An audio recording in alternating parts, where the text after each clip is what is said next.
The Deserted Village by Oliver Goldsmith. Sweet Auburn, loveliest village of the plain, where health and plenty cheer the laboring swain, where smiling spring its earliest visit paid, and parting summer's lingering blooms delayed. Dear lovely bowers of innocence and ease, seats of my youth, when every sport could please, how often have I loitered o'er thy green, where humble happiness endeared each scene. How often have I paused on every charm, the sheltered cot, the cultivated farm, the never-failing brook, the busy mill, the decent church that topped the neighboring hill, the hawthorn bush with seats beneath the shade, for talking age and whispering lovers made. How often have I blessed the coming day, when toil remitting lent its turn to play, and all the village train, from labor free, let up their sports beneath the spreading tree, while many a pastime circled in the shade, the young contending as the old surveyed, and many a gambol frolicked o'er the ground, and sleights of art and feats of strength went round. And still as each repeated pleasure tired, succeeding sports the mirthful band inspired, the dancing pair that simply sought renown, by holding out to tire each other down. The swain mistrustless of his smutted face, while secret laughter tittered round the place. The bashful virgin's sidelong looks of love, the matron's glance that would those looks reprove. These were thy charms, sweet village, sports like these, with sweet succession, taught even toil to please. These round thy bowers their cheerful influence shed. These were thy charms, but all these charms are fled. Sweet smiling village, loveliest of the lawn, thy sports are fled, and all thy charms withdrawn. Amidst thy bowers the tyrant's hand is seen, and desolation saddens all thy green.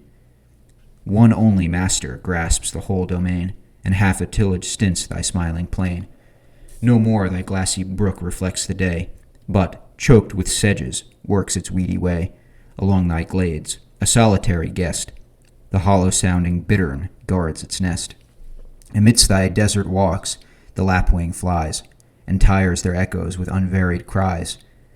Sunk are thy bowers, in shapeless ruin all, and the long grass o'ertops the mouldering wall. And trembling, shrinking from the spoiler's hand, far, far away thy children leave the land. Ill fares the land, to hastening ills a prey, where wealth accumulates and men decay. Princes and lords may flourish or fade, a breath can make them, as a breath has made. But a bold peasantry, their country's pride, when once destroyed, can never be supplied. A time there was, ere England's griefs began, when every rood of ground maintained its man. For him light labor spread her wholesome store, just gave what life required, but gave no more. His best companions, innocence and health, and his best riches, ignorance of wealth. But times are altered, trade's unfeeling train usurp the land and dispossess the swain. Along the lawn, where scattered hamlets rose, unwieldy wealth and cumbrous pomp repose, and every want to opulence allied, and every pang that folly pays to pride. These gentle hours that plenty bade to bloom, those calm desires that asked but little room, those healthful sports that graced the peaceful scene, lived in each look and brightened all the green. These, far departing, seek a kinder shore, and rural mirth and manners are no more. Sweet Auburn, parent of the blissful hour, thy glades forlorn confess the tyrant's power. Here as I take my solitary rounds, amidst thy tangling walks and ruined grounds, and many a year elapsed, return to view, where once the cottage stood, the hawthorn grew. Remembrance wakes with all her busy train, swells at my breast, and turns the past to pain. In all my wanderings round this world of care, in all my griefs, and God has given my share, I still had hopes, my latest hours to crown, amidst these humble bowers to lay me down, to husband out life's taper at the close, and keep the flame from wasting by repose. I still had hopes, for pride attends us still, amidst the swains to shew my book-learned skill. Around my fire an evening group to draw, and tell of all I felt and all I saw. And as an heir, whom hounds and horns pursue, pants to the place from whence at first she flew, I still had hopes, my long vexations past, here to return and die at home at last. O blessed retirement, friend to life's decline, retreats from care that never must be mine. How happy he who crowns, in shades like these, a youth of labor with an age of ease, who quits a world where strong temptations try, and since 'tis hard to combat, learns to fly. For him no wretches, born to work and weep, explore the mine, or tempt the dangerous deep. No surly porter stands in guilty state, to spurn imploring famine from the gate, but on he moves to meet his latter end, angels around befriending virtue's friend. Bends to the grave with unperceived decay, while resignation gently slopes the way, and all his prospects brightening to the last, his heaven commences ere the world be past.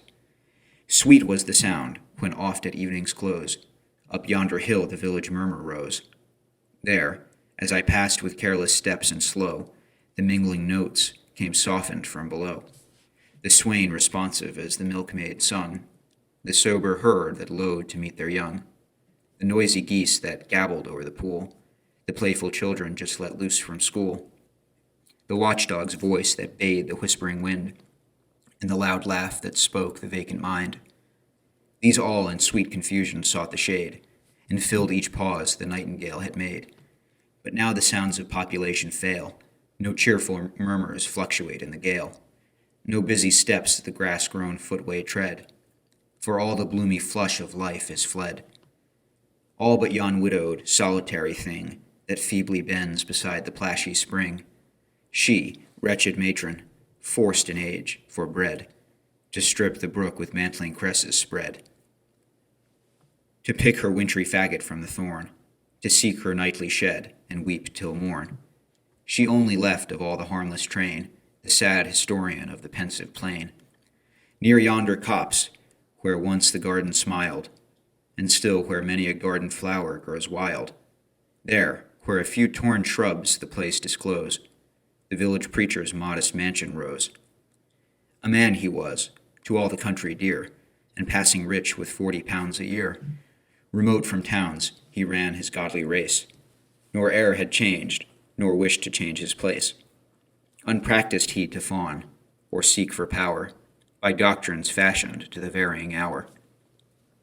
Far other aims his heart had learned to prize, more skilled to raise the wretched than to rise. His house was known to all the vagrant train. He chid their wanderings, but relived their pain.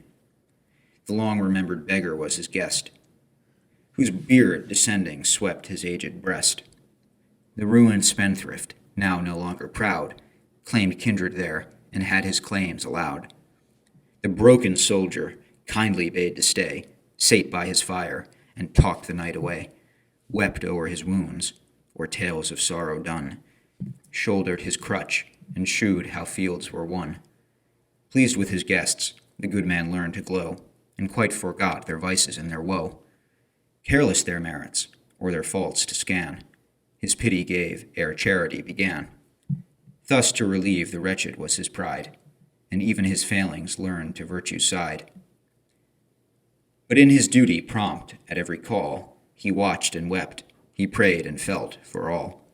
And as a bird each fond endearment tries, to tempt its new-fledged offsprings to the skies, he tried each art, reproved each dull delay, allured to brighter worlds, and led the way. Beside the bed where parting life was laid, and sorrow, guilt, and pain by turns dismayed, the reverend champion stood. At his control, despair and anguish fled the struggling soul. Comfort came down the trembling wretch to raise, and his last faltering accents whispered praise. At church, with meek and unaffected grace, his looks adorned the venerable place. Truth from his lips prevailed with double sway, and fools who came to scoff remained to pray. The service passed around the pious man, with steady zeal each honest rustic ran. Even children followed with endearing wile, and plucked his gown to share the good man's smile. His ready smile a parent's warmth expressed, their welfare pleased him, and their cares distressed. To them his heart, his love, his griefs were given, but all his serious thoughts had rest in heaven. As some tall cliff that lifts its awful form, swells from the vale, and midway leaves the storm. Though round its breast the rolling clouds are spread, eternal sunshine settles on its head. Beside yon straggling fence that skirts the way, with blossomed firs unprofitably gay, There, in his noisy mansion, skilled to rule, the village master taught his little school. A man severe he was, and stern to view. I knew him well, and every truant knew. Well had the boding tramblers learned to race the day's disasters in his morning face. Full well they laughed, with counterfeited glee, at all his jokes, for many a joke had he. Full well the busy whisper circling round conveyed the dismal tidings when he frowned. Yet he was kind, or if severe in aught, the love he bore to learning was in fault. The village all declared how much he knew. 'Twas certain he could write, and cipher too. Lands he could measure, terms and tides presage, and even the story ran that he could gauge. In arguing, too, the parson owned his skill, for even though vanquished, he could argue still. While words of learned length and thundering sound amazed the gazing rustics ranged around. And still they gazed, and still the wonder grew, that one small head could carry all he knew. But past is all his fame, the very spot where many a time he triumphed is forgot. Near yonder thorn that lifts its head on high, where once the signpost caught the passing eye. Low lies that house where nut-brown draughts inspired, where grey-beard mirth and smiling toil retired, where village statesmen talked with looks profound, and news much older than their ale went round.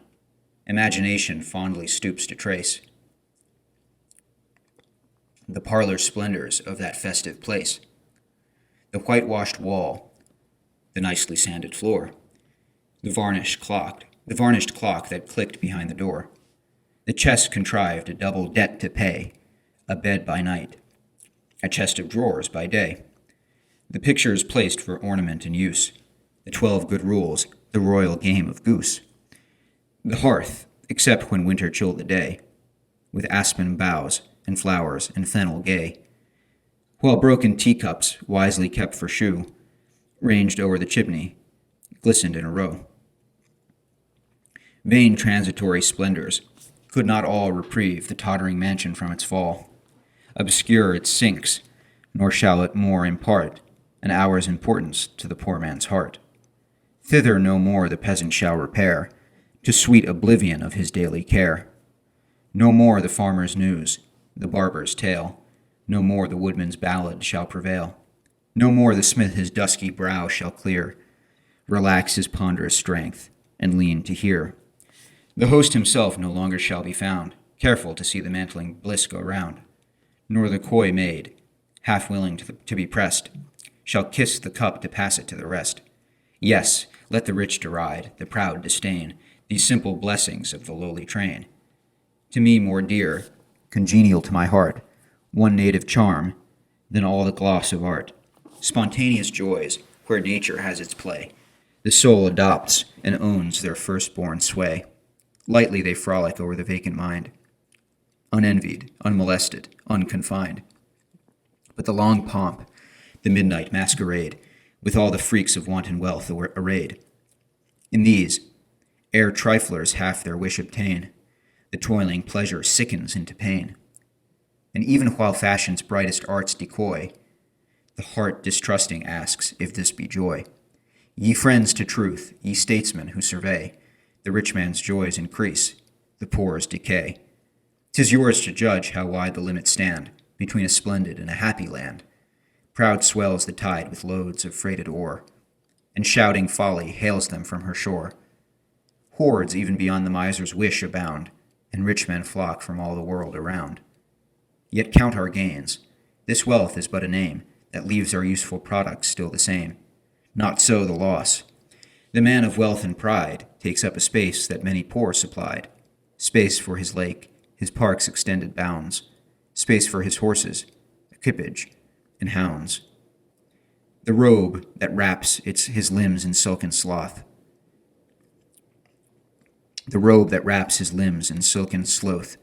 has robbed the neighboring fields of half their growth. His seat, where solitary sports are seen, indignant spurns the cottage from the green. Around the world each needful product flies, for all the luxuries the world supplies, while thus the land adorned for pleasure, all in barren splendor feebly waits the fall. As some fair female unadorned and plain, secure to please while youth confirms her reign, slights every borrowed charm that dress supplies, nor shares with art the triumph of her eyes.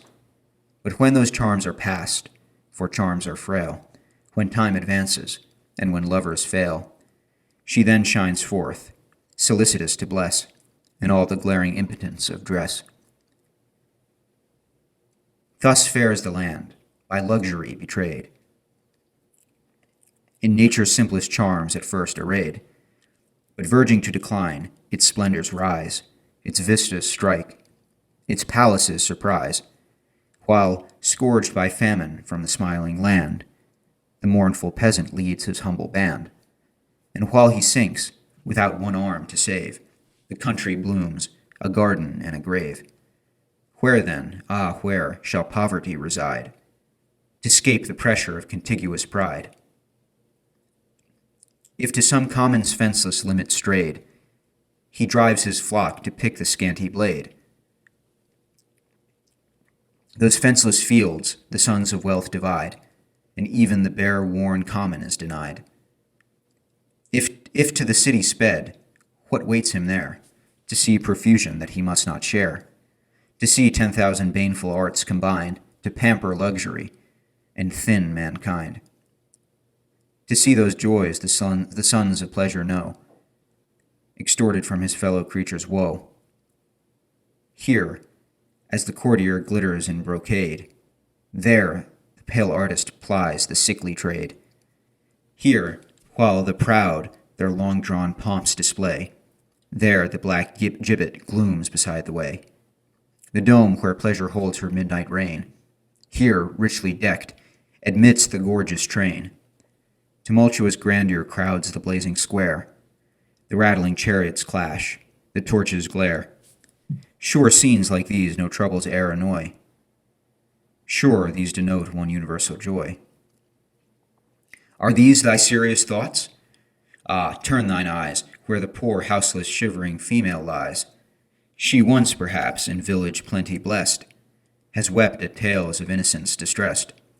Her modest looks the cottage might adorn, sweet as the primrose peeps beneath the thorn. Now lost to all, her friends, her virtues fled. Near her betrayer's door she lays her head, and pinched with cold, and shrinking from the shower, with heavy heart deplores that luckless hour, when idly first, ambitious of the town, she left her wheel and robes of country brown. Do thine, sweet Auburn, thine, the loveliest train, do thy fair tribes participate her pain? Even now, perhaps, by cold and hunger led, at proud men's doors they ask a little bread. Ah, no, to distant climes, a dreary scene, where half the convex world intrudes between. Through torrid tracks with fainting steps they go, where wild Altama murmurs to their woe.